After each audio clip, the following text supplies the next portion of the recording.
Transmission of impulses, impulse का transmission. पिछली बार आपने जाना कि इंपल्स कैसे जनरेट होती है और कैसे एक्सॉन में आगे बढ़ती है। आज इंपल्स का ट्रांसमिशन सीखेंगे। इंपल्स का ट्रांसमिशन से मतलब क्या हो गया? इंपल्स एक न्यूरॉन से दूसरे न्यूरॉन में कैसे जाती है। क्या हो रहा? ओफो, इंपल्स एक न्यूरॉन से दूसरे न्यूरॉन में कैसे जाती है, इंपल्स का ट्रांसमिशन। चलो इसी डायग्राम से समझा देते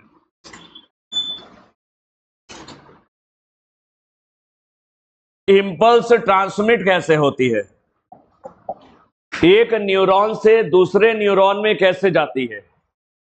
अभी आपने इंपल्स जनरेशन पढ़ा था और एक्सॉन पे हमने दिखाया था पिछले। ये इंपल्स एक्सॉन पे आगे बढ़ते बढ़ते कहां तक आ जाती है? ये इंपल्स एक्सॉन पे जनरेट हुई और ये इंपल्स यानी एक्शन पोटेंशियल ये एक्सॉन पर चलते चलते चलते कहां तक आ जाता है? साइनेप्टिक नॉब पे आ जाता है। ये है साइनेप्टिक नॉब। इस साइनेप्टिक नॉब को बढ़ा करके यहां दिखाया गया है। ये है साइनेप्टिक नॉब। अब ये इंपल्स अगले न्यूरॉन में कैसे जाएगी? दो न्यूरॉन के बीच के जंक्शन को क्या कहते हैं? इसको साइनैप्स कहते हैं। दो न्यूरॉन के बीच के जंक्शन को कहते हैं साइनैप्स कहते हैं। दो न्यूरॉन के बीच के जंक्शन को साइनैप्स कहा जाता है। अब एक न्यूरॉन से दूसरे न्यूरॉन में इंपल्स कैसे जाएगी? यही है ट्रांसमिशन ऑफ इंपल्स। अब देखो, ये जो साइनैप्स हैं ये दो तरह के होते हैं। एक वो साइनैप्स होते हैं जिनमें दोनों न्यूरॉन्स आपस में चिपके रहते हैं, बीच में गैप नहीं होता। ये जो गैप है ना, इसको बोलते हैं साइनेप्टिक क्लेफ्ट। इस गैप को कहा जाता है साइनेप्टिक क्लेफ्ट। तो कुछ साइनैप्स ऐसे होते हैं जहां पर ये साइनेप्टिक क्लेफ्ट नहीं होती, ये दरार नहीं होती, दोनों न्यूरॉन आपस में चिपके रहते हैं। तो ऐसे साइनैप्स कहलाते इलेक्ट्रिकल साइनैप्स। क्या कहलाते हैं? Electrical synapse. इलेक्ट्रिकल साइनैप्स में तीन बातें ध्यान रखना। जो एक्सॉन से इंपल्स चली आ रही थी, चूंकि दोनों न्यूरॉन्स आपस में चिपके हुए हैं, तो अगले न्यूरॉन में वैसे ही चली जाती है जैसे एक्सॉन में यहां चल रही थी। तो यहां पर कोई दिक्कत नहीं है, दोनों तार जुड़े हुए हैं। जो इंपल्स है वो एक एक्सॉन से दूसरे न्यूरॉन में अपने आप चली जाएगी, ठीक वैसे ही चली जाती है जैसे एक्सॉन में आगे बढ़ रही थी, ए से बी, बी से सी, ऐसी चली जाएगी, क्योंकि दोनों चिपके हुए हैं। दोनों कैसे हैं? तो जब दो न्यूरॉन चिपके रहते हैं तो ऐसे साइनैप्स को इलेक्ट्रिकल साइनैप्स कहते हैं। इलेक्ट्रिकल साइनैप्स में नर्व इंपल्स यानी एक्शन पोटेंशियल एक न्यूरॉन से दूसरे न्यूरॉन में अपने आप चला जाता है, क्योंकि दोनों चिपके हुए हैं। ठीक वैसे ही जैसे एक एक्सॉन में इंपल्स चल रही थी, वैसे ही एक न्यूरॉन से दूसरे न्यूरॉन में चली जाती है, क्योंकि दोनों चिपके हुए हैं। इलेक्ट्रिकल साइनैप्स बहुत फास्ट होते हैं, इनमें कंडक्शन बहुत तेज होता है, सुपर फास्ट होते हैं। और तीसरी बात, ह्यूमन बॉडी में ये रेयर है, कम होते हैं बहुत। तो इलेक्ट्रिकल साइनैप्स क्या, वो कौन से साइनैप्स हैं? पहले जानो साइनैप्स क्या है। दो न्यूरॉन के जोड़ को क्या कहते हैं? साइनैप्स कहते हैं। कितने तरह के हैं? दो तरह के, इलेक्ट्रिकल और केमिकल। इलेक्ट्रिकल और केमिकल साइनैप्स। इलेक्ट्रिकल साइनैप्स में ये साइनेप्टिक क्लेफ्ट नहीं होती, यानी दो न्यूरॉन के बीच में ये दरार नहीं होती, दोनों न्यूरॉन आपस में चिपके रहते हैं। तो नर्व इंपल्स यानी एक्शन पोटेंशियल एक न्यूरॉन से दूसरे न्यूरॉन में अपने आप चला जाता है, ठीक वैसे ही जैसे एक एक्सॉन में इंपल्स चल रही है। इलेक्ट्रिकल साइनेप्स जो होते हैं वो सुपर फास्ट होते हैं कंडक्शन। और तीसरी बात, इलेक्ट्रिकल साइनेप्स रेयर होते हैं। क्या होते हैं? रेयर होते हैं, बहुत कम पाए जाते हैं, रेयर होते हैं। दूसरे वाले साइनेप्स कहलाते हैं केमिकल साइनेप्स। केमिकल साइनेप्स में ये दरार पाई जाती है, देख रहे हो दरार, दो न्यूरॉन के बीच में एक दरार पाई जाती है। इस दरार को कहते हैं साइनेप्टिक क्लेफ्ट। ये जो दरार दिख रही है क्या है? ये साइनेप्टिक क्लेफ्ट है। इसमें लिक्विड भरा रहता है, फ्लूइड फिल्ड होती। कैसी है? ये फ्लूइड फिल्ड क्लेफ्ट होती है, ये दरार होती है, लिक्विड से भरी हुई एक दरार होती है। तो यहां पर ये क्लेफ्ट पाई जाती है जिसमें एक लिक्विड भरा रहता है। तो केमिकल साइनेप्स में दो न्यूरॉन्स के बीच में गैप है, इसको साइनेप्टिक क्लेफ्ट कहते हैं। इसमें कुछ केमिकल भरे रहते, इसमें कुछ लिक्विड भरा रहता है। इसमें ट्रांसमिशन स्लो होता है, एक न्यूरॉन से दूसरे न्यूरॉन्स में जो इंपल्स जाती है, जो एक्शन पोटेंशियल जाता है, वो स्लो होता है। और ह्यूमन बॉडी में केमिकल साइनेप्स अधिक होते हैं, केमिकल साइनेप्स अधिक पाए जाते हैं। अब जरा समझो, केमिकल साइनेप्स डिटेल में दे रखा है। ये पहले वाला न्यूरॉन है, इस पहले वाले न्यूरॉन की ये साइनेप्टिक नॉब है। ये पहला वाला न्यूरॉन है, ये दूसरा न्यूरॉन है। पहले वाले न्यूरॉन की जो साइनेप्टिक नॉब है, इसकी मेम्ब्रेन को कहते हैं प्री साइनेप्टिक। क्या बोलते हैं? Pre synaptic. जो अगले वाला न्यूरॉन है, अगले वाले न्यूरॉन की मेम्ब्रेन, ये हो गया प्री, इसकी मेम्ब्रेन हो गई प्री, और ये वाले की मेम्ब्रेन ये हो गई पोस्ट। तो ये वाली मेम्ब्रेन कहलाती है पोस्ट साइनेप्टिक मेम्ब्रेन, आगे वाले न्यूरॉन की मेम्ब्रेन। और दोनों न्यूरॉन के बीच में गैप भी तो है, इस गैप को हम लोग कहते हैं साइनेप्टिक क्लेफ्ट। क्या बोलते हैं? Synaptic cleft. तो पहले वाले न्यूरॉन की जो मेम्ब्रेन है वो है प्री साइनेप्टिक मेम्ब्रेन, और बाद वाले न्यूरॉन की जो मेम्ब्रेन है वो है पोस्ट साइनेप्टिक। तो पहले वाले न्यूरॉन की मेम्ब्रेन प्री साइनेप्टिक और बाद वाले की मेम्ब्रेन पोस्ट साइनेप्टिक, दोनों के बीच में साइनेप्टिक क्लेफ्ट है। ये केमिकल साइनेप्स।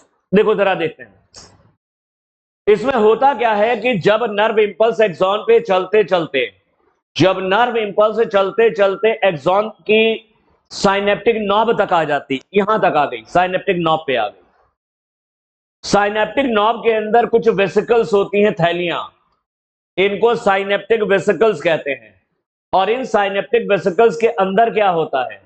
न्यूरोट्रांसमीटर्स होते हैं, जैसे एसिटाइल कोलिन, जैसे एसिटाइल कोलिन।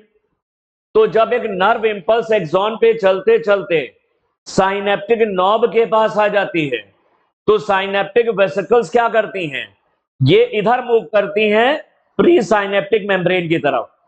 ये प्री साइनेप्टिक मेम्ब्रेन से फ्यूज कर जाती हैं और न्यूरोट्रांसमीटर निकल के साइनेप्टिक क्लेफ्ट में आ जाते हैं। न्यूरोट्रांसमीटर निकल के साइनेप्टिक क्लेफ्ट में आ जाते हैं। ये न्यूरोट्रांसमीटर क्या करते हैं? ये अगला वाला न्यूरॉन है, उसकी मेम्ब्रेन है। ये अगले न्यूरॉन की जो मेम्ब्रेन है, ये अगले न्यूरॉन की जो मेम्ब्रेन है, ये है पोस्ट साइनेप्टिक मेम्ब्रेन। इस पोस्ट साइनेप्टिक मेम्ब्रेन पे पाए जाते हैं रिसेप्टर। ये क्या है? रिसेप्टर होते हैं, लिखा है रिसेप्टर। पोस्ट रिसेप्टर कहां पाए जाते हैं? प्री साइनेप्टिक मेम्ब्रेन या पोस्ट? पोस्ट साइनेप्टिक मेम्ब्रेन पे रिसेप्टर पाए जाते हैं। अब करते क्या है, ये जो न्यूरोट्रांसमीटर निकल के आए हैं, ये इन रिसेप्टर से चिपक जाते हैं। न्यूरोट्रांसमीटर जैसे ही रिसेप्टर से चिपकते हैं, तो ये पोस्ट साइनेप्टिक मेम्ब्रेन सोडियम के लिए परमिएबल हो जाती है। पहले तो चार्ज अंदर निगेटिव होता है, बाहर पॉजिटिव होता है, तो पोलराइज थी। लेकिन जैसे ही रिसेप्टर जैसे ही न्यूरोट्रांसमीटर रिसेप्टर से चिपक जाते हैं, न्यूरोट्रांसमीटर किससे चिपक गए? रिसेप्टर से। तो ये मेम्ब्रेन सोडियम के लिए परमिएबल हो जाती है। तो सोडियम के दरवाजे खुल जाते हैं, सोडियम अंदर जाने लग जाता है। अंदर पॉजिटिव हो जाएगा सोडियम के अंदर जाने से, क्योंकि सोडियम अपने साथ पॉजिटिव चार्ज लेके जाता, और बाहर निगेटिव हो जाता, यानी एक्शन पोटेंशियल पैदा हो गया। तो इन न्यूरोट्रांसमीटर ने क्या किया, ये न्यूरोट्रांसमीटर रिसेप्टर से जाके चिपक गए। रिसेप्टर से जैसे ही चिपके तो यहां पर सोडियम वाले दरवाजे खुल जाते हैं, सोडियम तेजी से अंदर जाता है, अपने साथ पॉजिटिव चार्ज को लेके जाता है।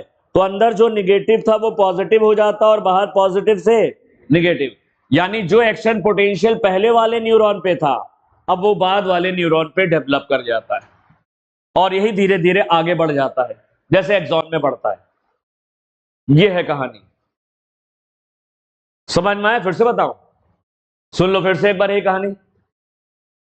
नर्व इंपल्स जनरेशन और कंडक्शन हमने आपको पिछले में सिखाया कि एक्सॉन के ऊपर नर्व इंपल्स कैसे पैदा होती है और कैसे ए से बी, बी से सी, यानी आगे बढ़ती है। और ये नर्व इंपल्स एक्सॉन पे बढ़ते बढ़ते साइनेप्टिक नॉब पे आ जाती है। साइनेप्टिक नॉब की मेम्ब्रेन कहलाती है प्री साइनेप्टिक। अब ये आगे वाले न्यूरॉन में कैसे जाएगी? आगे वाले न्यूरॉन की मेम्ब्रेन कहलाती है पोस्ट साइनेप्टिक। क्या है? Post synaptic. दो न्यूरॉन के बीच में जो जोड़ होता है उसे साइनैप्स कहते हैं। ये दो तरह के होते हैं, इलेक्ट्रिकल और केमिकल साइनैप्स। इलेक्ट्रिकल साइनैप्स में दोनों न्यूरॉन आपस में चिपके रहते हैं, कोई साइनेप्टिक क्लेफ्ट नहीं होती, कोई दोनों के बीच में दरार नहीं होती, दोनों न्यूरॉन आपस में चिपके हैं।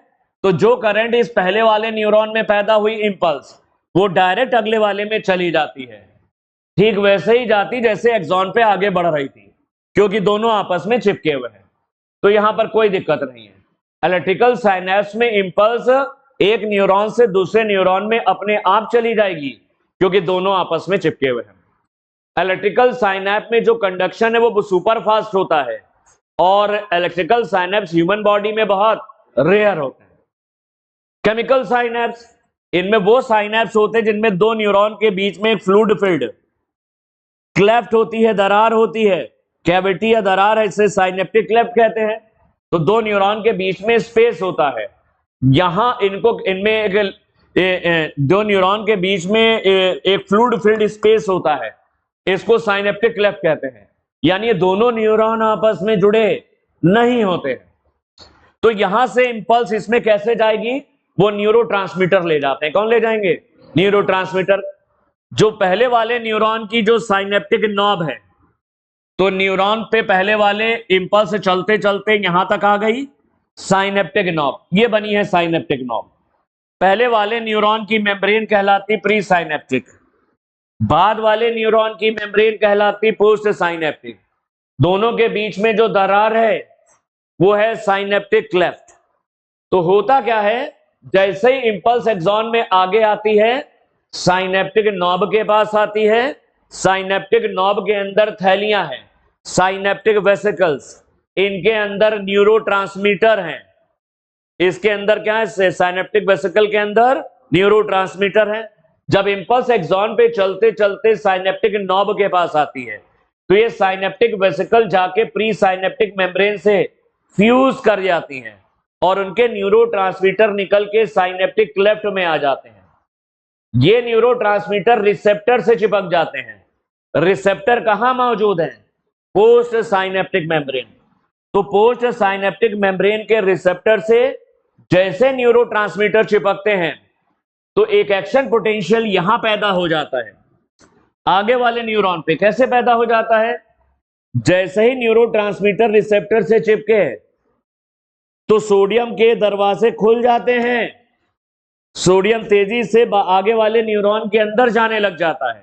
सोडियम के अंदर जाने से अंदर जो निगेटिव था वो पॉजिटिव, बाहर जो पॉजिटिव था वो निगेटिव, यानी एक्शन पोटेंशियल पैदा हो जाता है, डीपोलराइज्ड स्टेट या इंपल्स जनरेट हो जाती है। तो एक न्यूरॉन से दूसरे न्यूरॉन में करंट चली गई। ये केमिकल साइनेप्स। कर पाओगे? पढ़ लेते, फोटो लेना हो ले लो।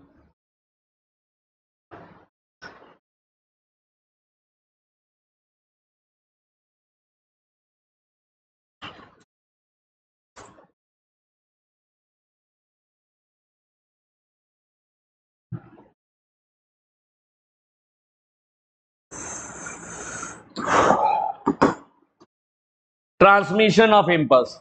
A nerve impulse is transmitted from one neuron to another through junctions called synapse. एक नर्व इंपल्स एक न्यूरॉन से दूसरे न्यूरॉन में जाती है जोड़ों के द्वारा। दो न्यूरॉन्स के बीच में जो जंक्शन यानी जोड़ होते हैं उनको साइनेप्स कहते हैं। A synapse is formed by the membrane of a presynaptic neuron and a postsynaptic neuron. ये साइनेप्स कैसे बनता है? पहले वाले न्यूरॉन की मेम्ब्रेन प्रीसाइनेप्टिक मेम्ब्रेन और बाद वाले न्यूरॉन की मेम्ब्रेन पोस्ट साइनेप्टिक मेम्ब्रेन, और ये दोनों के बीच में गैप हो भी सकता है और नहीं भी हो सकता है, which may or may not be separated by a gap called synaptic cleft. दो न्यूरॉन के बीच में गैप हो भी सकता है और नहीं भी हो सकता, इस गैप को साइनेप्टिक क्लेफ्ट कहते हैं। There are two types of synapse. दो तरह के साइनेप्स होते हैं, इलेक्ट्रिकल और केमिकल साइनेप्स। इलेक्ट्रिकल साइनेप्स में दोनों मेम्ब्रेन आपस में चिपकी होती हैं। Membranes of pre and post synaptic neurons are in very close proximity. पहले वाले न्यूरॉन की मेम्ब्रेन प्री साइनेप्टिक, बाद वाले न्यूरॉन की membrane post synaptic. Close proximity का मतलब बहुत करीब करीब होती हैं, ये दोनों मेम्ब्रेन बहुत करीब करीब होती हैं। Electrical current can flow directly from one neuron into the other across these synapses. Electrical current एक न्यूरॉन से दूसरे न्यूरॉन में अपने आप चली जाती है क्योंकि दोनों न्यूरॉन्स आपस में चिपके हुए हैं। Transmission of an impulse across electrical synapses. Electrical synapses में जो करंट है, ये इंपल्स है, वो कैसे आगे बढ़ रही है? Is very similar to impulse conduction along a single axon. ठीक वैसे ही बढ़ती है जैसे एक एक्सॉन में ए से बी से सी आगे बढ़ रही थी। Impulse transmission is always faster than that across a chemical synapses. Electrical synapse बहुत फास्ट होते हैं, सुपर फास्ट होते हैं। इसमें इंपल्स कंडक्शन बहुत तेज होता है, सुपर फास्ट होता है। Chemical synapses, electrical synapses, electrical synapses में एक बात और है, electrical synapses are rare in our system. Human being में ये बहुत कम पाए जाते हैं। हमारी बॉडी में ज्यादातर केमिकल साइनेप्स है, यानी साइनेप्टिक क्लेफ्ट होगी दो न्यूरॉन के बीच में। केमिकल साइनेप्स में membranes of the pre and post synaptic neuron are separated by a fluid filled space called a synaptic cleft. पहले वाली न्यूरॉन की मेम्ब्रेन प्री साइनेप्टिक, बाद वाले न्यूरॉन की मेम्ब्रेन पोस्ट साइनेप्टिक, दोनों के बीच में फ्लूइड फिल्ड स्पेस है, synaptic cleft है। Do you know how the presynaptic neuron transmit an impulse across the synaptic cleft to the postsynaptic neuron? Presynaptic neuron से impulse synaptic cleft से होती हुई postsynaptic neuron तक कैसे जाती है? यानी एक न्यूरॉन से दूसरे न्यूरॉन में इंपल्स कैसे जाएगी? बीच में दरार भी है, synaptic cleft भी है। Chemicals called neurotransmitter are involved in the transmission of impulses at these synapses. In synapses में एक न्यूरॉन से इंपल्स को दूसरे न्यूरॉन में ले जाते हैं न्यूरोट्रांसमीटर। न्यूरोट्रांसमीटर इंपल्स को एक न्यूरॉन से दूसरे न्यूरॉन में पहुंचाते हैं। The axon terminal contain vesicle. Axon के टर्मिनल को क्या कहते हैं? Synaptic knob. एक्सॉन के टर्मिनल कहलाते हैं साइनेप्टिक नॉब। इनके अंदर क्या होता है? Contain vesicles filled with these neurotransmitter. इन साइनेप्टिक नॉब्स के अंदर साइनेप्टिक वेसिकल्स होती हैं और साइनेप्टिक वेसिकल्स के अंदर न्यूरोट्रांसमीटर पाए जाते हैं।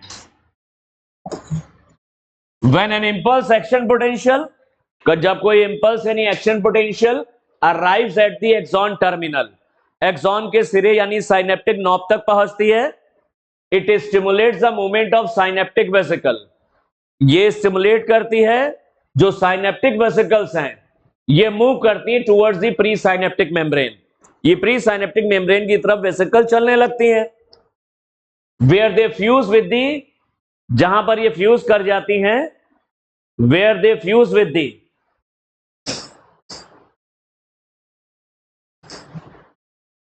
वेयर दे फ्यूज विद दी,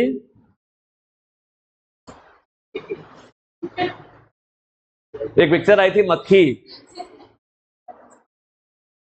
असल में बोर्ड इतना सेंसिटिव होता है ना, ये वो अब बोर्ड को चला रही देखो।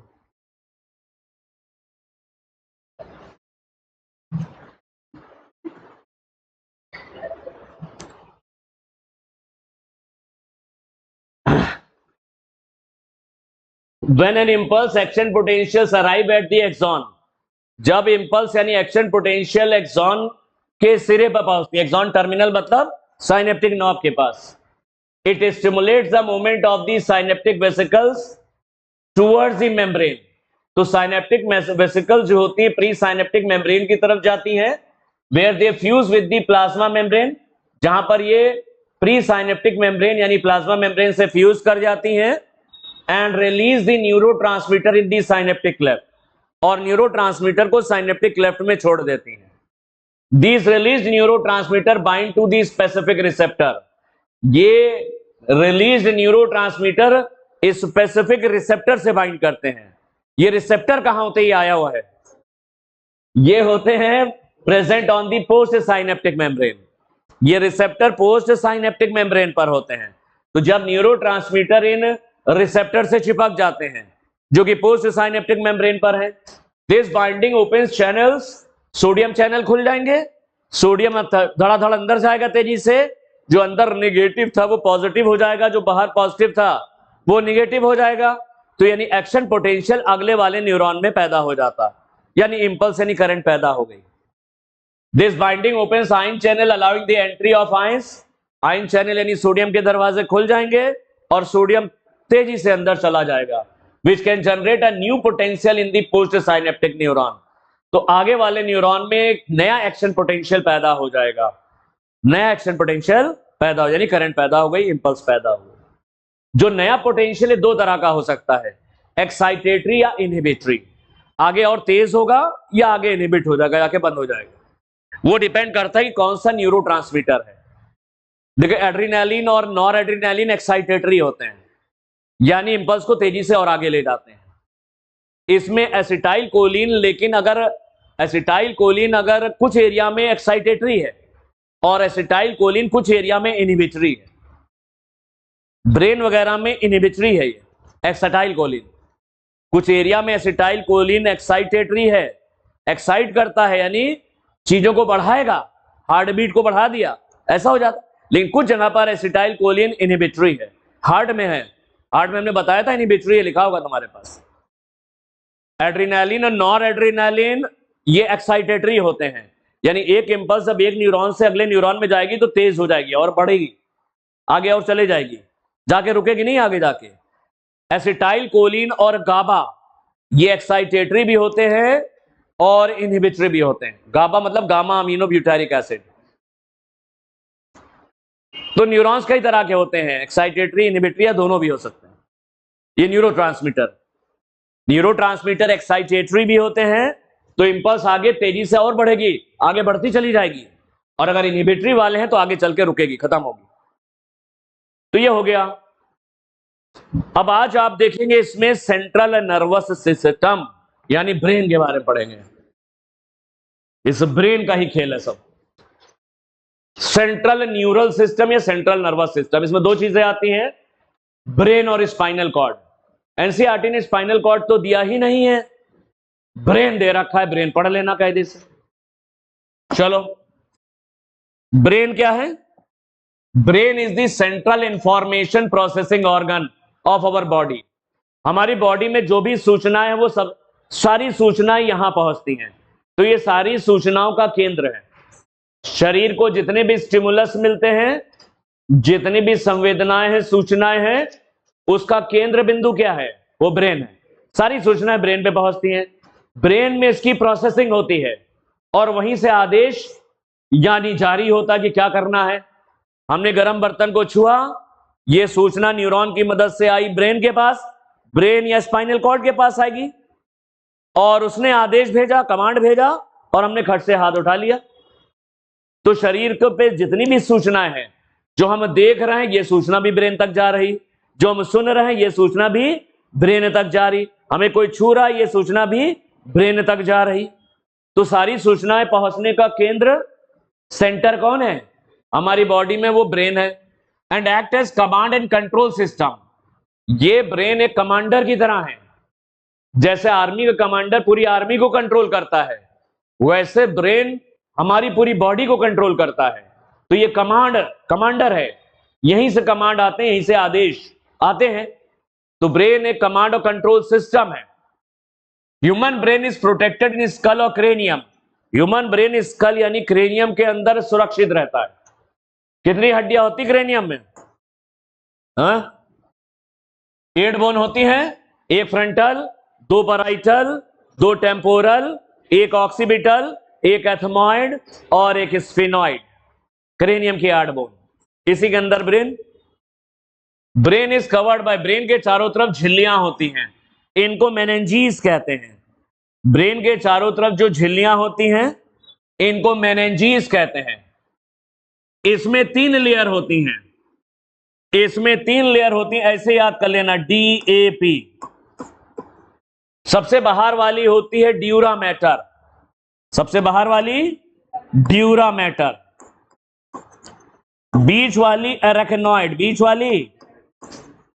वाली एरेक्नॉइड, सबसे बाहर वाली ड्यूरा मैटर, बीच वाली एरेक्नॉइड, और लास्ट सबसे अंदर वाली जो ब्रेन से चिपकी है वो पाया मैटर है, वो पाया मैटर है। तो DAP याद कर लेना, सबसे बाहर ड्यूरा मैटर, फिर एरेक्नॉइड और फिर पाया मैटर। तो कौन ब्रेन से चिपकी हुई है जरा बताओ? पाया मैटर ब्रेन से चिपकी रहती है। इनको मेनिंजीज कहते हैं, झिल्लियों को।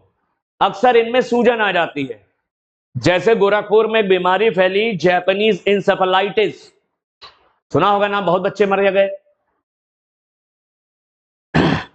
तो उसमें जो है, जो मेनिंजीज है, इनमें स्वेलिंग आ जाती है, ब्रेन की जो मेम्ब्रेन्स में स्वेलिंग आने से बीमारी होती है। आइटिस का मतलब मेनिंजाइटिस, इंसेफेलाइटिस, आइटिस शब्द बताता है स्वेलिंग आ गई है, सूजन है। तो इन झिल्लियों में सूजन आ सकती है, वायरस वगैरह की वजह से भी हो सकता है, मेनिंजाइटिस हो जा सकती है। अब देखो तो इसमें आउटर लेयर कहलाती है dura mater, a very thin middle layer, बीच वाली बहुत पतली है एरेक्नॉइड, और inner layer which is in contact with the brain tissue, inner layer जो ब्रेन के संपर्क में है उसे पाया मैटर कहते हैं, उसे पाया मैटर कहते हैं। एरेक्नॉइड और पाया मैटर के बीच में भरा रहता है सेरेब्रोस्पाइनल फ्लूइड, CSF। एरेक्नॉइड और पाया मैटर के बीच में भरा रहता है सेरेब्रोस्पाइनल फ्लूइड, जो ब्रेन को किसी भी झटके से बचाता है। हम लोग चल रहे हैं, कूद रहे हैं, तो कोई झटके लगते हैं ना ब्रेन के ऊपर, तो उसके चारों तरफ एक लिक्विड भरा रहता है, वो है सेरेब्रोस्पाइनल फ्लूइड, CSF।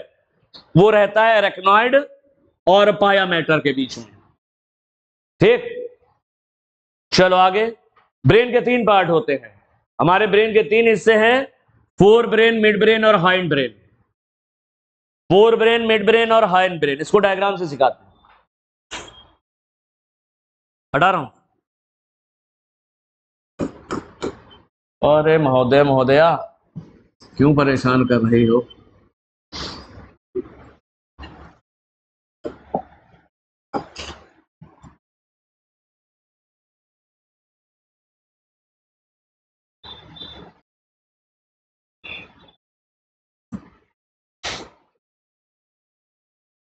हमारे ब्रेन के कितने पार्ट हैं?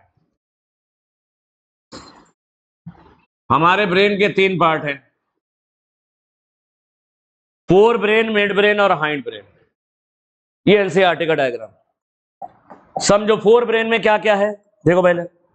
फोर ब्रेन में सेरेब्रम है, ये इतना बड़ा सेरेब्रम है, इससे बड़ा तो कुछ होता ही नहीं ब्रेन में। सबसे बड़ा क्या है? सेरेब्रम है। सेरेब्रम के बाद थैलेमस है, सेरेब्रम के अंदर दबा हुआ है थैलेमस, और थैलेमस के नीचे हाइपोथैलेमस। तो फोर ब्रेन में 3 पार्ट हो गए, सेरेब्रम, थैलेमस और हाइपोथैलेमस। मिड ब्रेन बिल्कुल छोटा सा है, ये मिड ब्रेन बिल्कुल छोटा सा है, और इस मिड ब्रेन में 4 ऑप्टिक लोब्स होते हैं, 4 बड़े बड़े गोला होते हैं, 4 ऑप्टिक लोब्स होते हैं, 4 बड़े बड़े। इसको कॉर्पोरा क्वाड्रीजमाइना कहते हैं। कॉर्पोरा क्वाड्रीजमाइना। फ्रॉग में 2 ही होते हैं, कॉर्पोरा बाइजमाइना, यहां 4 होते हैं। मिड ब्रेन सबसे छोटा होता है और इसमें 4 ऑप्टिक लोब्स हैं, 2 ऊपर वाले सुपीरियर, 2 नीचे वाले इंफीरियर। साथ ही साथ एक डक्ट यहां से गुजर रही है, इस डक्ट को सेरेब्रल एक्वाडक्ट या एक्वाडक्ट ऑफ सिल्वियस, इसमें से एक नलिका गुजरती है, सेरेब्रल एक्वाडक्ट या एक्वाडक्ट ऑफ सिल्वियस।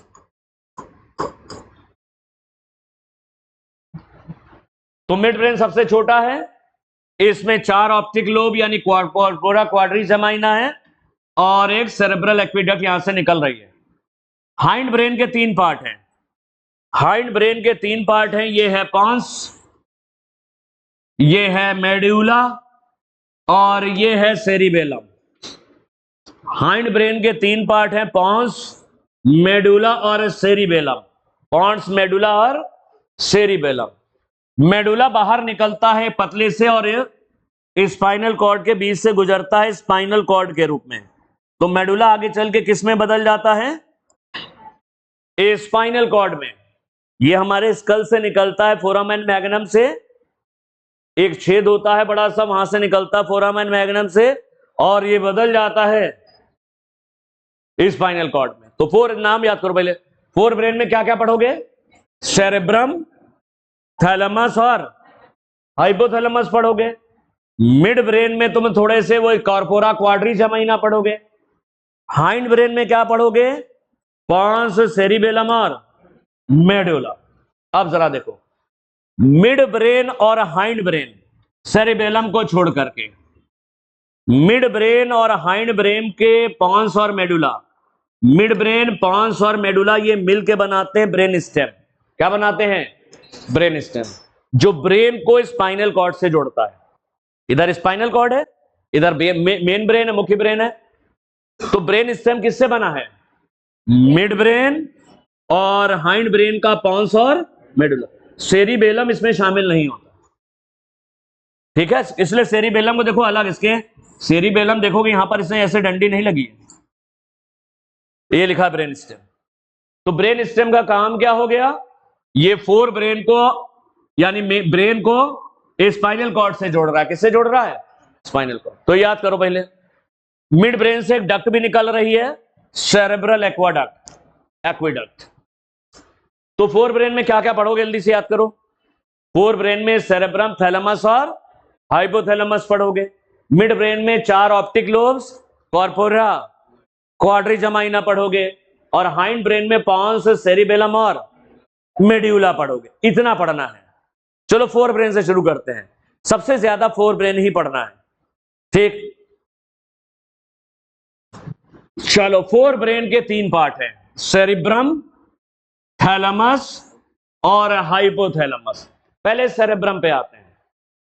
ये जो सेरेब्रम है ये लार्जेस्ट पार्ट है, ये सबसे बड़ा होता है, लार्जेस्ट होता है। सेरेब्रम जो होता है वो 2 हिस्से में बटा रहता है। ये तो साइड से व्यू है, तुम अगर देखोगे ब्रेन को ऊपर से, यहां से देखो ऊपर से, तो ये 2 हिस्से में बटा रहता है। इनको हेमिस्फीयर कहते हैं, राइट सेरेब्रल हेमिस्फीयर और लेफ्ट सेरेब्रल हेमिस्फीयर। तो सेरेब्रम 2 हिस्से में बटा रहता है। ऊपर से देखो, तो साइड से देख रहे हो तो यहां नहीं दिखाई पड़ेगा।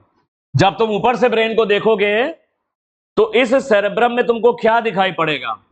ये सेरेब्रम में 2 हिस्से बड़े होते हैं, राइट सेरेब्रल हेमिस्फीयर और left cerebral hemisphere.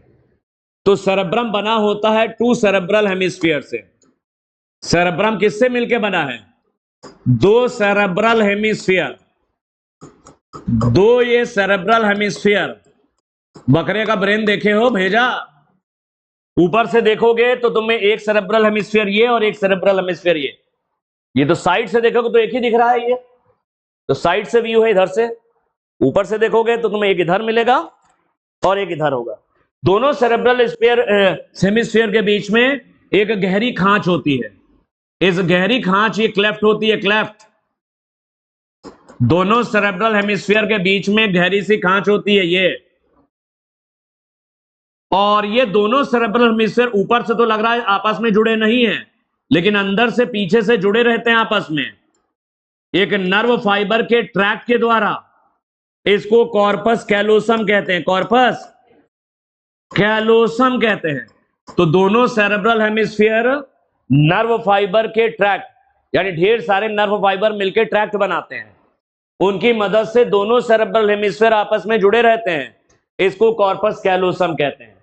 Corpus callosum human brain का कैरेक्टरिस्टिक फीचर है। ये मैमेलियन कैरेक्टर है, मैमल्स में ही देखने को मिलता है। कॉर्पस कैलोसम कौन सा कैरेक्टर है? Mammalian character. तो सेरेब्रम किस में बटा है? सेरेब्रम दो सेरेब्रल हेमिस्फीयर में बटा है।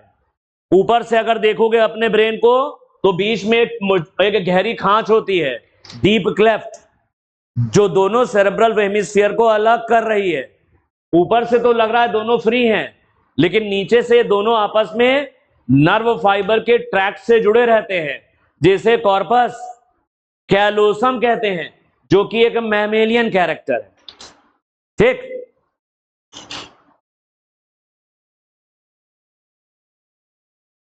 चलो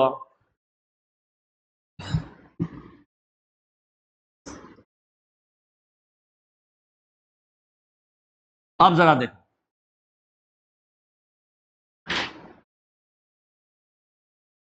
अब इस सेरेब्रल हेमिस्फीयर की जो सतह है, एक सेरेब्रम में कितने सेरेब्रल हेमिस्फीयर? दो, आपस में जुड़े हैं। ये जोड़, ये ब्रेन को ऐसे काट रखा है, सेक्शन है ब्रेन का। तो दोनों सेरेब्रल हेमिस्फीयर आपस में जुड़े हैं नर्व फाइबर के ट्रैक्ट के द्वारा।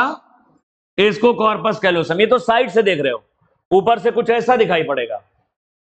तो दो सेरेब्रल हेमिस्फीयर नर्व फाइबर के ट्रैक्ट के द्वारा आपस में जुड़े हैं, इसको कॉर्पस कैलोसम बोलते हैं, जो कि एक मैमेलियन कैरेक्टर है, मैमल्स में ही पाया जाता है कॉर्पस कैलोसम। हर एक सेरेब्रल हेमिस्फीयर की सतह देखोगे, इसमें उभार हैं, गड्ढे हैं, उभार हैं, गड्ढे हैं, काफी कन्वल्यूटेड सरफेस है। कैसी है? एक सेरेब्रल हेमिस्फीयर की सतह काफी कन्वल्यूटेड है।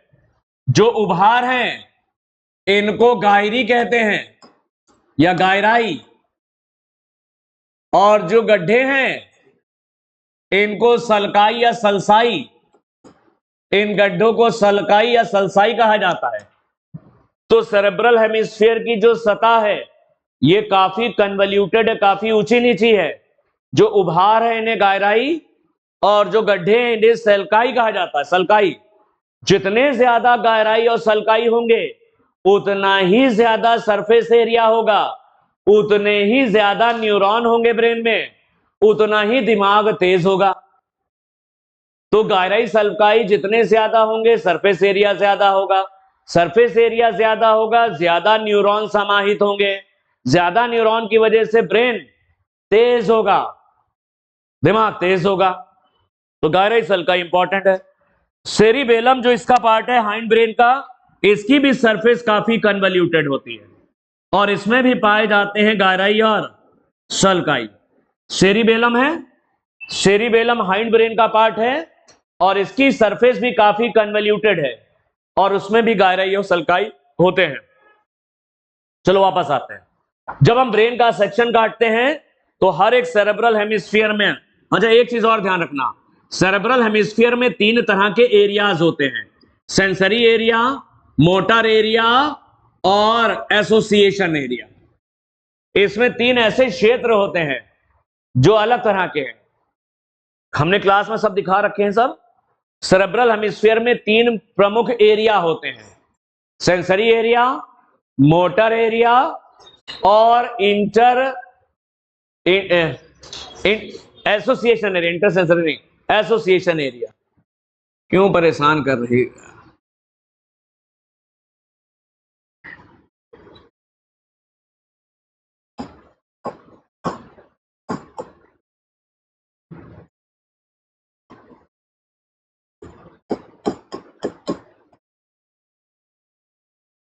तो सेरेब्रल हेमिस्फीयर में आपके पाए जाते हैं एरिया, तीन एरिया हैं। कौन कौन से? सेंसरी एरिया, मोटर एरिया और एसोसिएशन एरिया।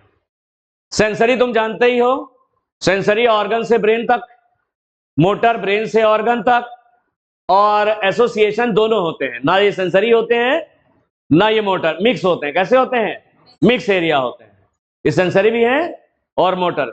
सेंसरी हमने पिछले में बताया था, वो न्यूरॉन जो ऑर्गन से सूचनाएं ब्रेन तक ले जाते हैं, सीएनएस तक, वो सेंसरी हैं, और जो ब्रेन से ऑर्गन तक लाते हैं वो मोटर होते हैं। और एक सेंसरी एरिया है, एक मोटर एरिया, और तीसरा क्या है?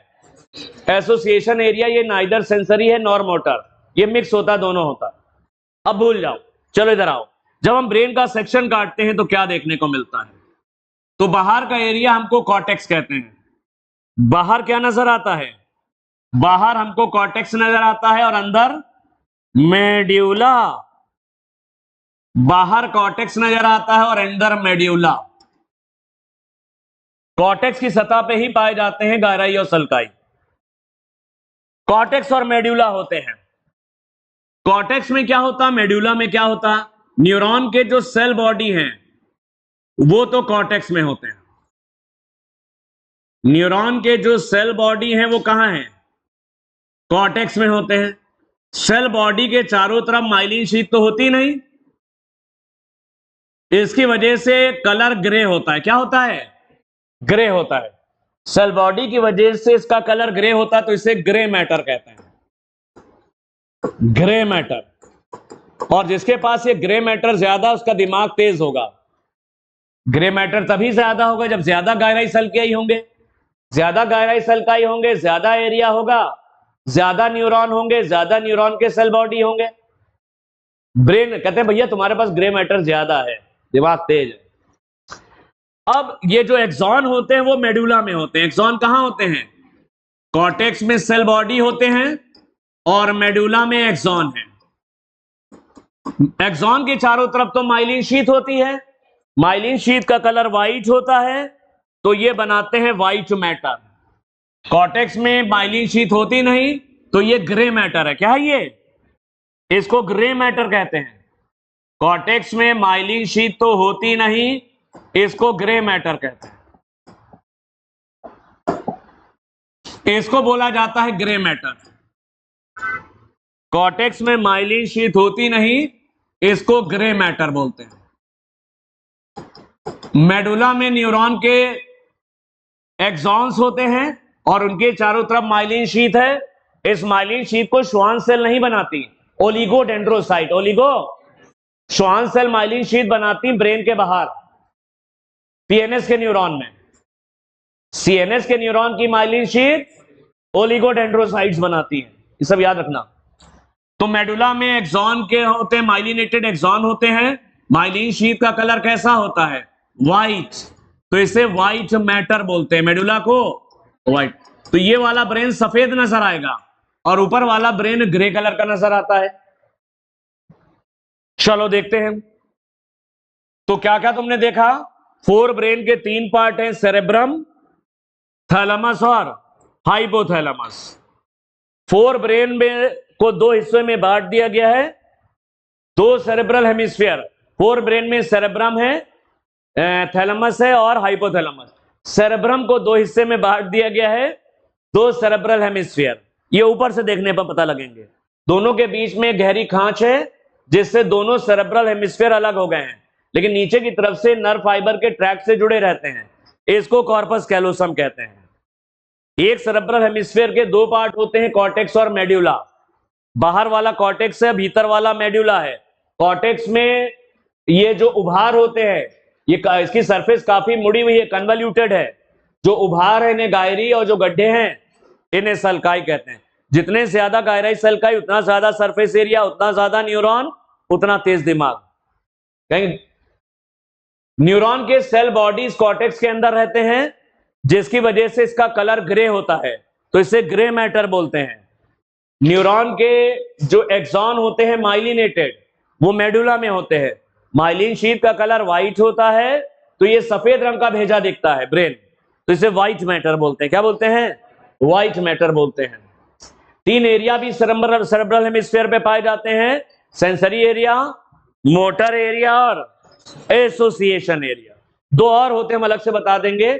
ब्रोकास एरिया और वर्निकेज एरिया, ब्रोकास एरिया और वर्निकेज एरिया, ये सब होते हैं। थैलेमस के ये सेरेब्रम पूरे ब्रेन को ढके रहता है, आगे से पीछे तक पूरे ब्रेन को यही ढके रहता है। इसी के नीचे थैलेमस, सेरेब्रम के नीचे थैलेमस और थैलेमस के नीचे हाइपोथैलेमस है। थैलेमस को हम लोग कहते हैं रिले सेंटर। ये जो भी सूचनाएं आती हैं शरीर में, जो भी सूचनाएं आती हैं वो सेरेब्रल हेमिस्फीयर के अलग अलग हिस्से में भेजता है। इधर भेजेगा, कुछ सूचनाओं को यहां भेजेगा, कुछ सूचनाओं को यहां भेज रहा है, कुछ सूचनाओं को यहां, कुछ को यहां। तो थैलेमस को हम लोग कहते हैं रिले सेंटर है। ये सूचनाएं शरीर में आती हैं और सेरेब्रल हेमिस्फीयर के किस हिस्से में भेजना है तो उसको रिले करता है, आगे भेजने का काम करता है। ये जो हाइपोथैलेमस है ये थैलेमस के नीचे लेकिन बहुत इंपॉर्टेंट है। हाइपोथैलेमस के अंदर बहुत सारे सेंटर्स होते हैं, बहुत सारी चीजों को कंट्रोल करता है हाइपोथैलेमस। ये हमारी बॉडी के टेम्परेचर को कंट्रोल करता है हाइपोथैलेमस। खाने की चाहत, प्यास, पेट भर गया, सटाइट, सारे सेंटर यही होते हैं इस हाइपोथैलेमस के अंदर। हाइपोथैलेमस के अंदर थर्मो रेगुलेटरी सेंटर है, यानी बॉडी के टेम्परेचर को रेगुलेट करने का केंद्र है। हाइपोथैलेमस के अंदर आपका हंगर सेंटर है, भूख लगती है तो हमें यही बताता है। प्यास लगती है, थर्स्ट सेंटर यही होता है। पेट भर गया, सटाइट सेंटर यही बताता है। तो यहां बहुत सारे सेंटर है, अभी हम जानेंगे कौन कौन से। अब आता है मिड ब्रेन। चलो इतना पहले पढ़ लें, फिर मिड ब्रेन पे आ जाए। चलो बता दें क्या, जैसे कहो तुम जैसा कहो बता दें। मिड ब्रेन में आते हैं। मिड ब्रेन सबसे छोटा है, मिड ब्रेन सबसे छोटा। लेकिन एक चीज और समझ लेना, सेरेब्रल हेमिस्फीयर के काफी नीचे वाला पार्ट, अंदर का पार्ट, गहरा पार्ट, और कुछ यहां पर और भी स्ट्रक्चर होते हैं जो बने नहीं है। एमिगडाला है, हिप्पोकैम्पस, ये मिल करके फोर ब्रेन का सेरेब्रल हेमिस्फीयर का कुछ पार्ट जो अंदर गहराई में है, जो नीचे अंदर गहरा है, और साथ ही साथ एमिगडाला और हिप्पोकैम्पस यहीं पर होते हैं, यहीं पर आसपास। ये सब मिल करके एक लिम्बिक सिस्टम बनाते हैं। क्या बनाते हैं? लिम्बिक सिस्टम बनाते हैं। लिम्बिक सिस्टम हाइपोथैलेमस के साथ मिल करके हमारे बहुत सारे काम को डील करता है। जब हमारा ब्रेन लिम्बिक सिस्टम के कंट्रोल में होता है तो बाकी ब्रेन के हिस्से काम नहीं करते हैं, सुन्न बढ़ जाते हैं। तो लिम्बिक सिस्टम किससे बनता है ये पूछा जा सकता है। लिम्बिक सिस्टम को बनाने में सेरेब्रल हेमिस्फीयर का थोड़ा हिस्सा और कुछ और डीप स्ट्रक्चर ब्रेन की गहराई के अंदर होते हैं। कुछ डीप स्ट्रक्चर होते हैं जैसे एमिगडाला और हिप्पोकैम्पस। तो सेरेब्रल हेमिस्फीयर का कुछ अंदरूनी हिस्सा जहां पर एमिगडाला भी मौजूद है और हिप्पोकैम्पस। तो सेरेब्रल हेमिस्फीयर, एमिगडाला और हिप्पोकैम्पस ये मिल करके बनाते हैं लिम्बिक सिस्टम, जो हमारे इमोशंस और भी बहुत सारी चीजों को कंट्रोल करता है, हमारे बिहेवियर को, इमोशंस को, हमारी और एक्टिविटीज जो भी हम बताएंगे। मिड ब्रेन पे आते हैं। मिड ब्रेन पर 4 लोब्स पाए जाते हैं। ऊपर के सुपीरियर कॉलिक्यूलाई, नीचे के इंफीरियर कॉलिक्यूलाई। सुपीरियर लोब्स और inferior lobe. Superior lobes vision के लिए हैं, हम देखते तो आंखों से हैं, तो लेकिन किसको देख रहे हैं ये तो ब्रेन बताएगा ना कि सामने वाला कौन है। तो जब हम देखते हैं आंखों से तो ये न्यूरॉन्स की मदद से ये सिग्नल ब्रेन के पास आते हैं। ये जो ऊपर वाले लोब्स होते हैं ये विजन से रिलेटेड है, यानी हम जिस व्यक्ति को देख रहे हैं उसको पहचानने के लिए हैं। और नीचे वाले हियरिंग से रिलेटेड है, नीचे वाले हियरिंग और स्मेल वगैरह से, हियरिंग से रिलेटेड है, सुनने के लिए होते हैं। फिर आता है आपका हाइंड ब्रेन। हाइंड ब्रेन के 3 पार्ट हैं, पॉन्स है, मेडुला है और आपका सेरिबेलम। पॉन्स, मेडुला और सेरिबेलम। पॉन्स में तो तुम जानते हो एक ही चीज पढ़ लेना, न्यूमोटैक्सिस सेंटर है। क्या है ये?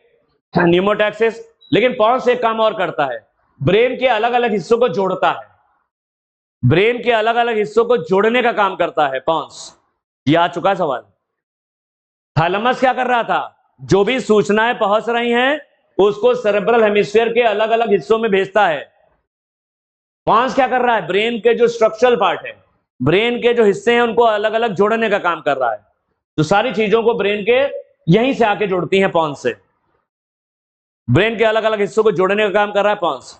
इसमें न्यूमोटैक्सिस सेंटर हम बता चुके हैं रेस्पिरेशन में। याद आ रहा है? जो सांसें हमारी तेज हो जाती है उसको नॉर्मल करता है, मॉडरेट करता है। मेडुला में रेस्पिरेटरी सेंटर होता है, मेडुला में कार्डियक सेंटर होता है, मेडुला में वो सारे सेंटर होते हैं लगभग जो इनवॉलेंट्री फंक्शंस के हैं, जो हमारे कार्य हैं बॉडी के, जो हमारी मर्जी से नहीं हो रहे।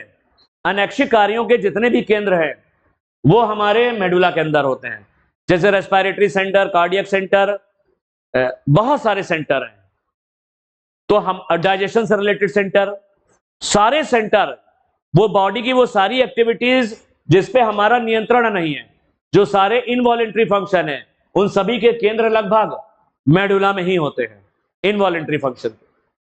चलो सेरिबेलम, सेरिबेलम की जो सतह है वो काफी मुड़ी है, सरफेस एरिया बढ़ेगा, ज्यादा न्यूरॉन समाहित हो जाएंगे। सेरिबेलम का मेन काम होता है बॉडी को बैलेंस करना। ये हम जो चल रहे हैं तो लुढ़क नहीं रहे, गिर रहे नहीं है, बॉडी को बैलेंस और इक्विलिब्रियम में बनाए रखना, यह काम होता है सेरिबेलम का। शराब का असर सबसे पहले सेरिबेलम पे ही होता है, तो जो शराबी है वो झूम झूम के चलता, अब गिरा कि तब गिरा, ऐसे जो झूम के चलता है। तो शराब का असर किस पे होता है? सेरिबेलम पे। सेरिबेलम का काम है बैलेंस करने का, बॉडी को बैलेंस करने का। तो शराब पीने से बैलेंस कमजोर पड़ जाता है, क्योंकि शराब का असर सेरिबेलम पे होता है और गिरने के चांसेस बढ़ जाते हैं। फिर आता है तुम्हारा ये लास्ट में मेडुला, जो है आगे चल करके स्पाइनल कॉर्ड में बदल जाता है। मेडुला आगे चल के किसमें बदल जाता है? Spinal cord. स्पाइनल कॉर्ड ये फोरामेन मैग्नम से बाहर निकलता है, क्रेनियम के फोरामेन मैग्नम से आपका ये मेडुला और स्पाइनल कॉर्ड के बीच से गुजरता हुआ, वर्टिब्रल कॉलम के बीच से गुजरता है स्पाइनल कॉर्ड के रूप में। पढ़ ले, सेरेब्रल एक्वाडक्ट मिड ब्रेन से निकलती है, पढ़ लेते हैं, ठीक है। फोटो लेना चाहो ले सकते हो।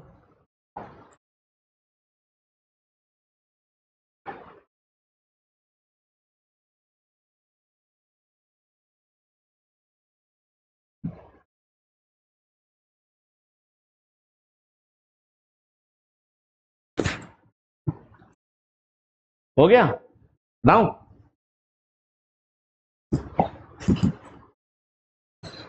Fore brain.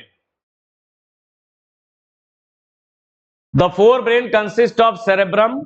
जो लाइन ना समझ में बता देना, हमने बता सब दिए लगभग। फोर ब्रेन में क्या क्या है? सेरेब्रम, थैलेमस और हाइपोथैलेमस। सबसे बड़ा पार्ट कौन सा है? सेरेब्रम, पूरे ब्रेन को ही ढके रहता है। Cerebrum forms the major largest part of the human brain. Cerebrum human brain का सबसे बड़ा वाला हिस्सा है। A deep cleft divide the cerebrum longitudinally into two halves। एक बीच में खांच ऐसी जाती है, ऐसे लंबाई में, ये लॉन्गिट्यूडनल एक बीच में खांच होती है सेरेब्रम के, जिससे सेरेब्रम दो हिस्से में बढ़ जाता है, राइट सेरेब्रल हेमिस्फीयर और left cerebral hemisphere.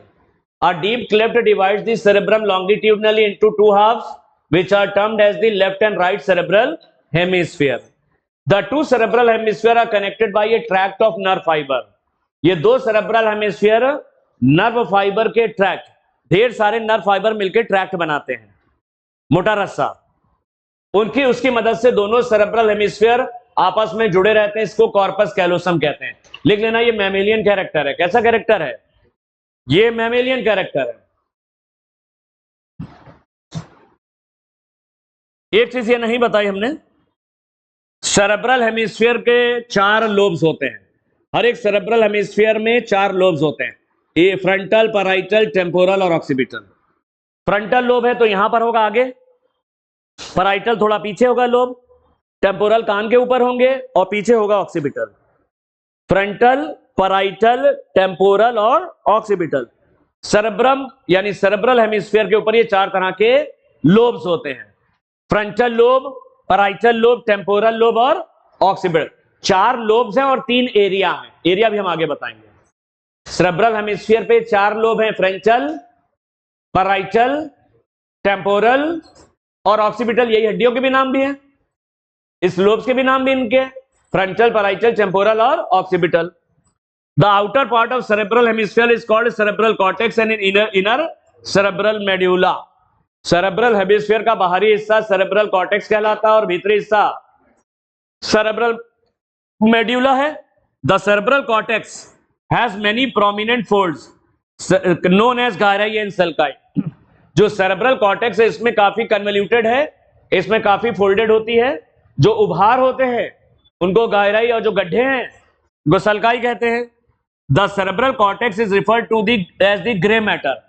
Cerebral cortex को ग्रे मैटर कहते हैं। क्यों कहते हैं?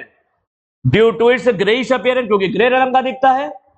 सेरेब्रल कॉर्टेक्स को हम ग्रे मैटर कहते हैं क्योंकि ये ग्रे कलर का दिखता है। क्यों?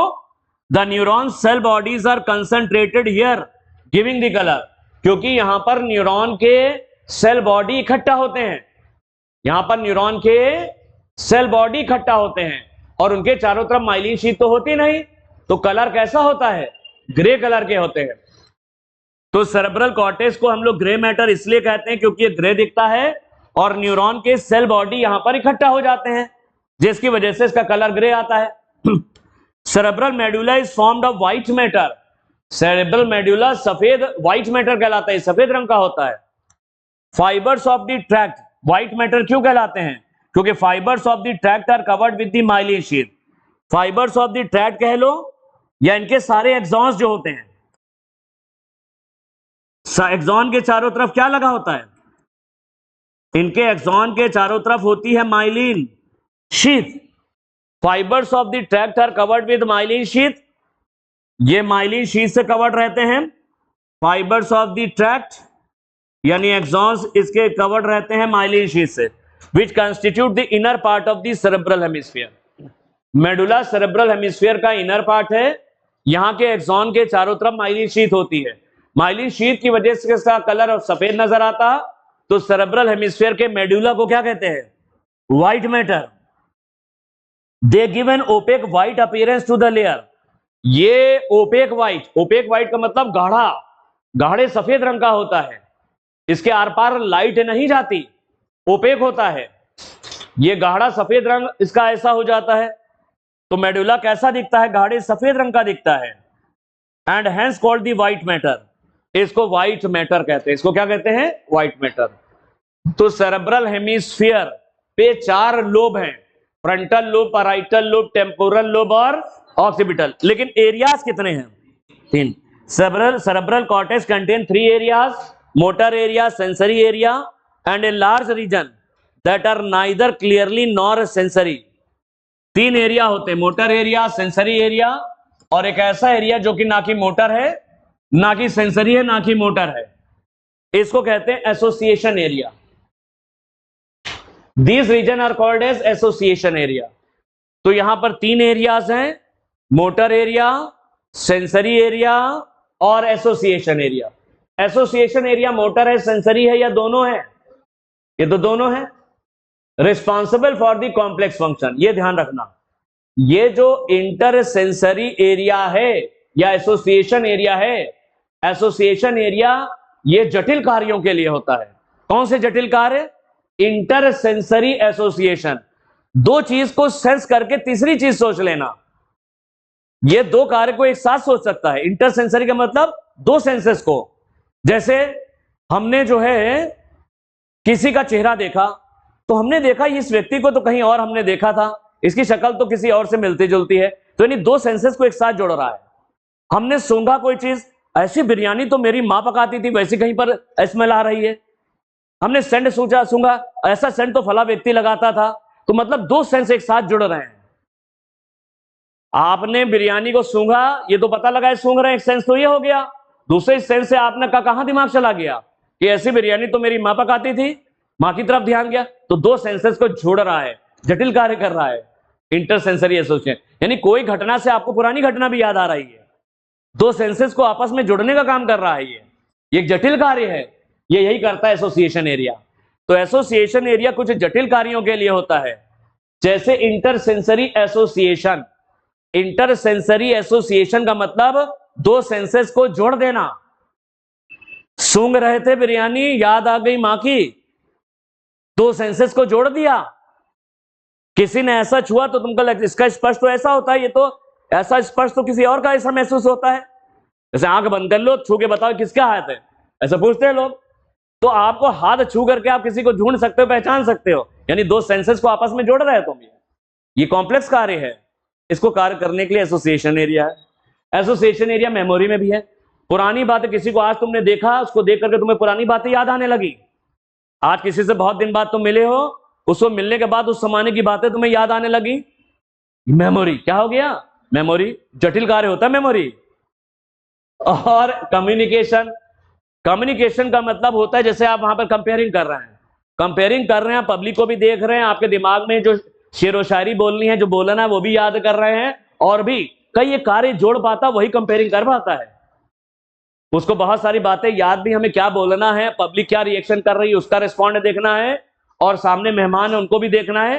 ये कंपेयरिंग कर रहा है एक आदमी, तो कई ये कार्यों को वो भी जोड़ने काम कर रहा है। तो कम्युनिकेशन एक तरह का कैसा है? ये भी एक जटिल कार्य है। कैसा है ये जटिल कार्य है। सारे जटिल कार्य जिसमें दो कार्यों को आपस में जोड़ा भी जाता है, वो करता है एसोसिएशन एरिया। एसोसिएशन एरिया कुछ जटिल कार्य, कॉम्प्लेक्स फंक्शन जैसे इंटरसेंसरी एसोसिएशन, मेमोरी और कम्युनिकेशन, ये बहुत इंपॉर्टेंट, बहुत बहुत बहुत ज्यादा। ना समझ में तो याद कर लेना। The cerebrum wraps around the structure called thalamus. Cerebrum चारों तरफ से ढके रहता है। किसको? रैप का मतलब ढके रहता है। सेरेब्रम ढके रहता है थैलेमस को भी और हाइपोथैलेमस को भी। थैलेमस के नीचे होता है हाइपोथैलेमस, दोनों को ढके रहता है। Which is a major coordinating centre for sensory and motor signalling. ये कोऑर्डिनेटिंग सेंटर, इसको रिले सेंटर भी कहते हैं।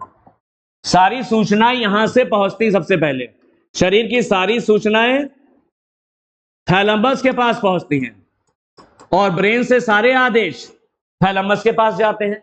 शरीर से सारी सूचनाएं पहले पहुंचेंगी थैलेमस के पास, और ये थैलेमस तय करेगा, इधर ध्यान दो, शरीर की सारी सूचनाएं कहां पहले पहुंचती हैं?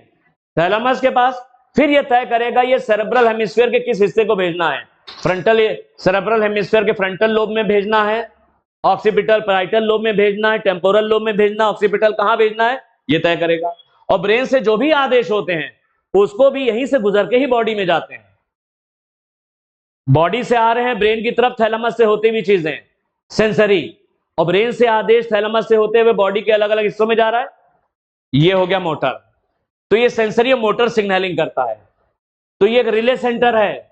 सारी सूचनाएं पहले कहां पहुंचती हैं? शरीर, सारी सूचनाएं पहले थैलेमस के पास, और थैलेमस तय करता है इसको सेरेब्रल हेमिस्फीयर के किस लोब में भेजना है या किस एरिया में भेजना है। ठीक। और वहां से जो आदेश होता है वो भी पहले थैलेमस के पास आएगा, और फिर बॉडी के किस हिस्से में भेजना है ये तय करेगा। तो ये सेंसरी और मोटर सिग्नलिंग या रिले सेंटर कहलाता है। Hypothalamus lies at the base of thalamus. Thalamus के नीचे क्या है? थैलेमस के नीचे हाइपोथैलेमस है। Hypothalamus contains a large number of centre. इसके अंदर ढेर सारे केंद्र होते हैं। ये बहुत इंपॉर्टेंट है, जो कंट्रोल करता है बॉडी टेम्परेचर। बॉडी टेम्परेचर आ चुका है। हमारे ब्रेन का कौन सा हिस्सा हमारे शरीर के तापमान को कंट्रोल करता है? हाइपोथैलेमस।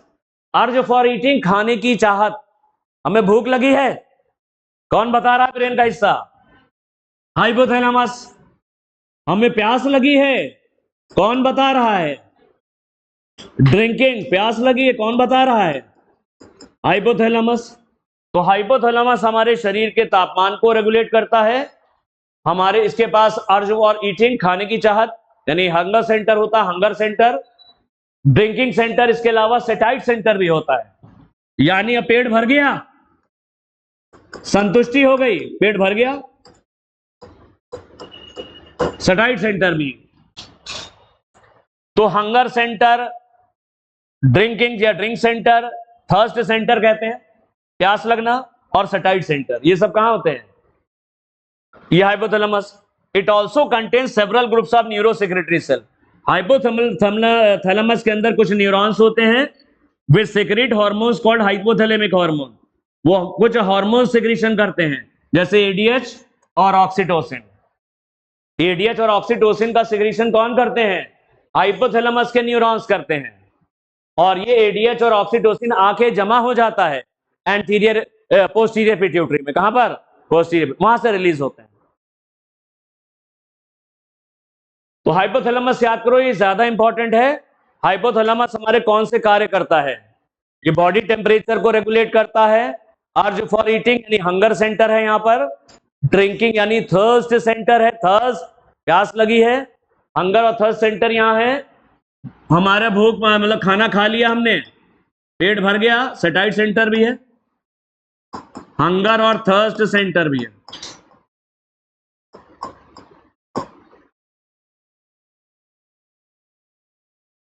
हंगर और थर्स्ट सेंटर भी होता है। चलो, हाइपोथैलेमस के पास कुछ न्यूरॉन्स होते हैं जो हार्मोन्स बनाते हैं, जैसे एडीएच और oxytocin.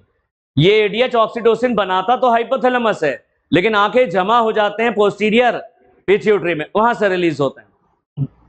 The inner part of cerebral hemisphere, cerebral hemisphere के अंदरूनी हिस्सा, साथ में a group of associated deep structure, और उससे जुड़े हुए कुछ काफी ब्रेन की गहराइयों में स्थित स्ट्रक्चर, जैसे एमिगडाला और हिप्पोकैम्पस। ये मिल करके कॉम्प्लेक्स स्ट्रक्चर बनाते जिसको लिम्बिक लोब या लिम्बिक सिस्टम कहते हैं। तो लिम्बिक लोब या लिम्बिक सिस्टम किन तीन चीजों से मिलकर बना है? सेरेब्रल हेमिस्फीयर का अंदरूनी हिस्सा और ब्रेन की गहराइयों में स्थित एमिगडाला और हिप्पोकैम्पस, ये तीनों चीजें मिल करके बनाती हैं एक जटिल स्ट्रक्चर, एक कॉम्प्लेक्स स्ट्रक्चर, जिसको लिम्बिक लोब या लिम्बिक सिस्टम कहते हैं। ये लिम्बिक सिस्टम हाइपोथैलेमस के साथ मिल करके बहुत इंपॉर्टेंट काम करता है, जैसे regulation of sexual behaviour, sexual behaviour को रेगुलेट करता है। एक्सप्रेशन ऑफ इमोशनल रिएक्शन, हमारी भावनाओं को व्यक्त करने में ये इसका रोल होता है। भावनाएं जैसे एक्साइटमेंट यानी उत्तेजना, प्लेजर यानी आनंद, रेज यानी गुस्सा यानी क्रोध, और फियर यानी डर। रेज का मतलब गुस्सा और फियर का मतलब डर, प्लेजर का मतलब आनंद, और मोटिवेशन, इन सारी चीजों को रेगुलेट करता है। इसको जरा समझना है।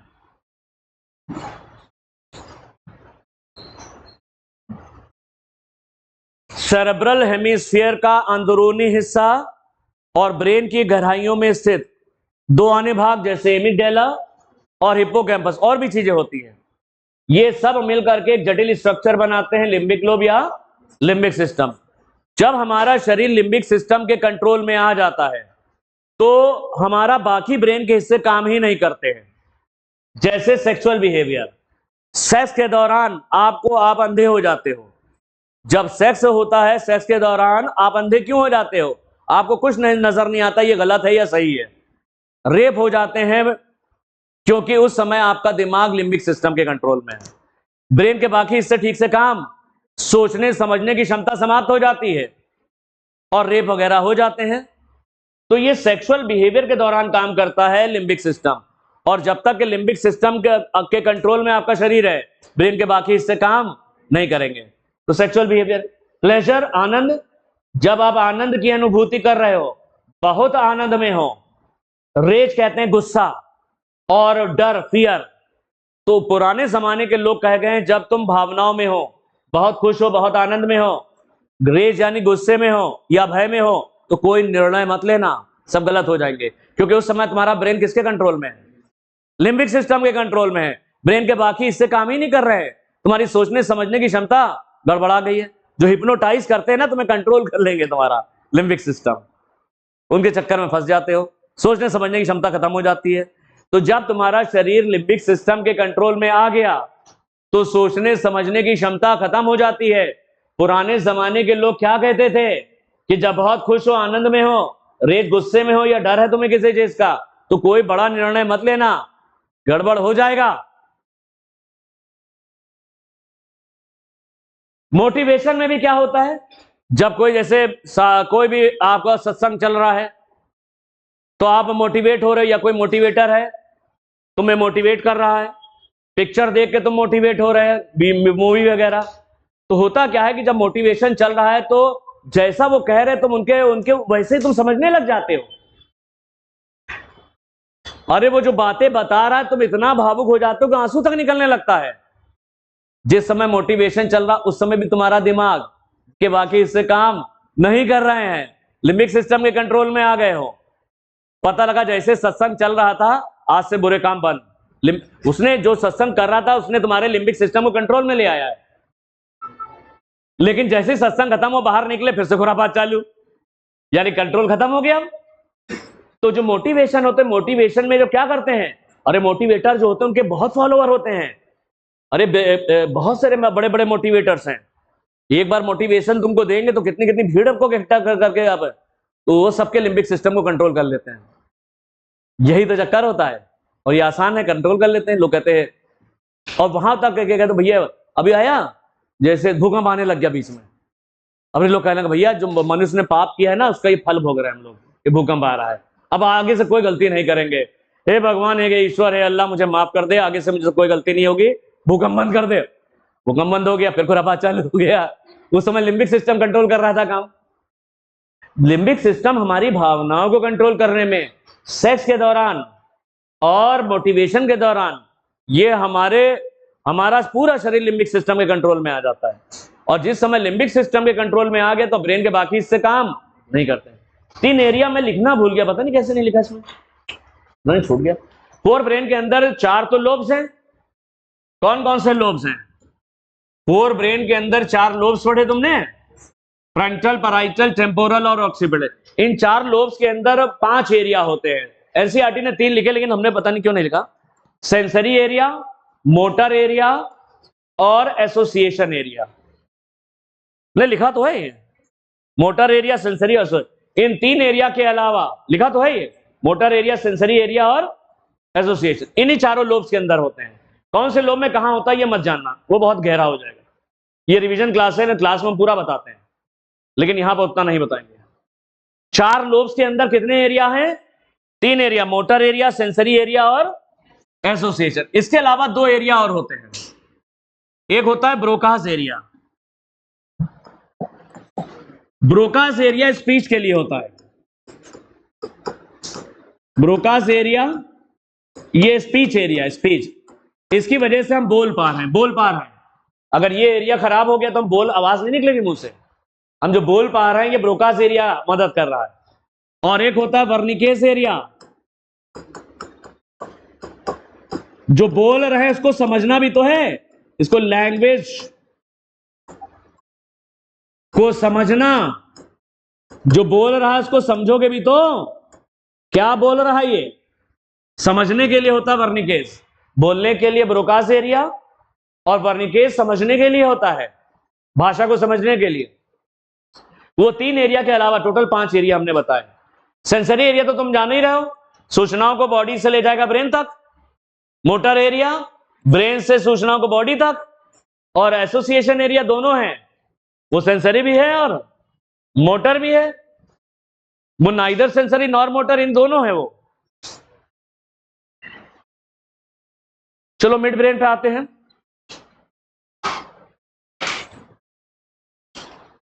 मिड ब्रेन किसके पास से, देखो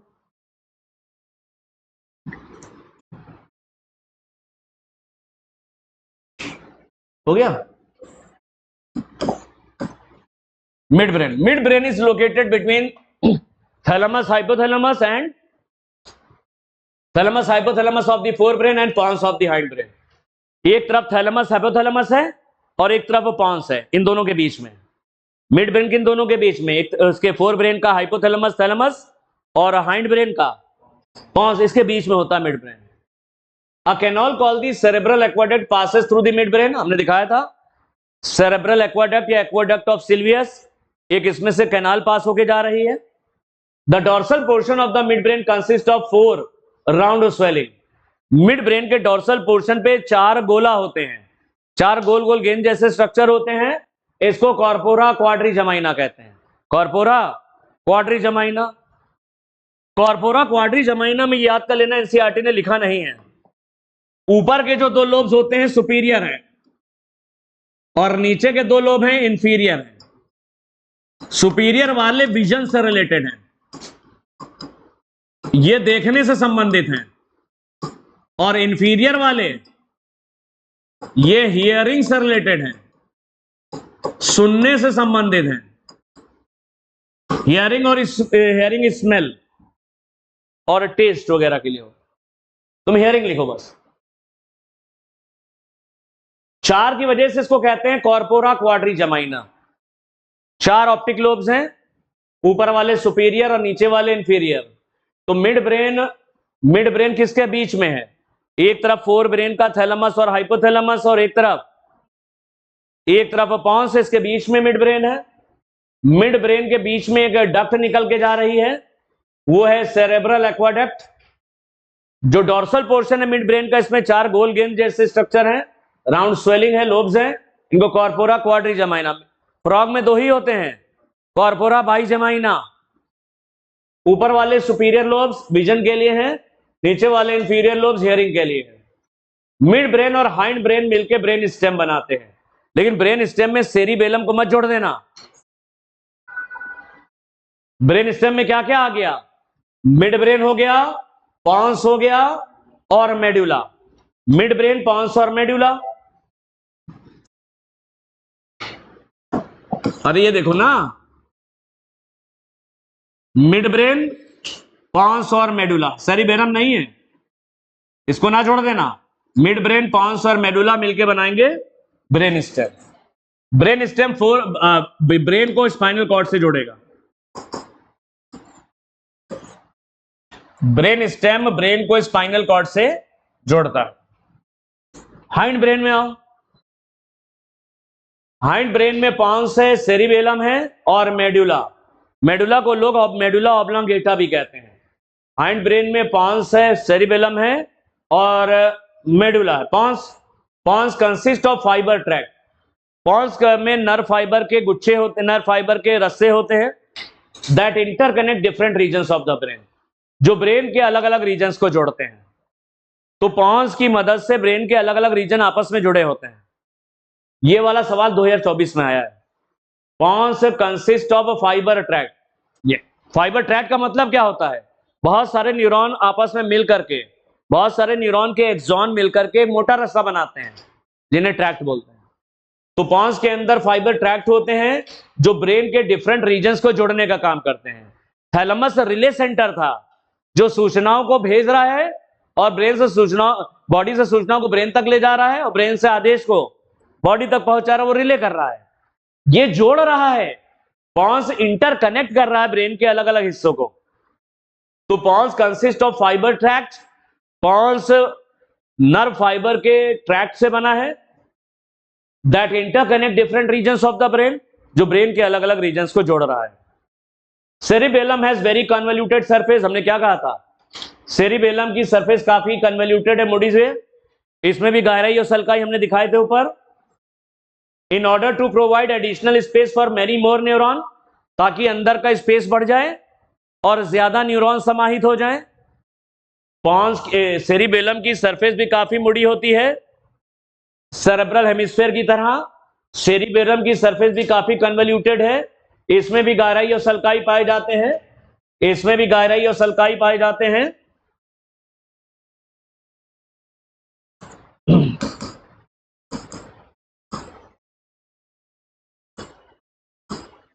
फिर बढ़ गई।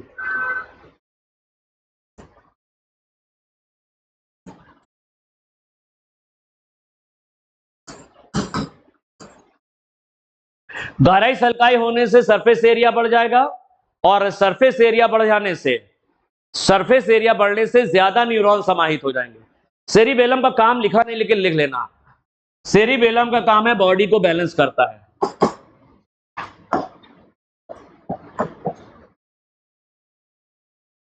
सेरिबेलम का काम क्या है? सेरिबेलम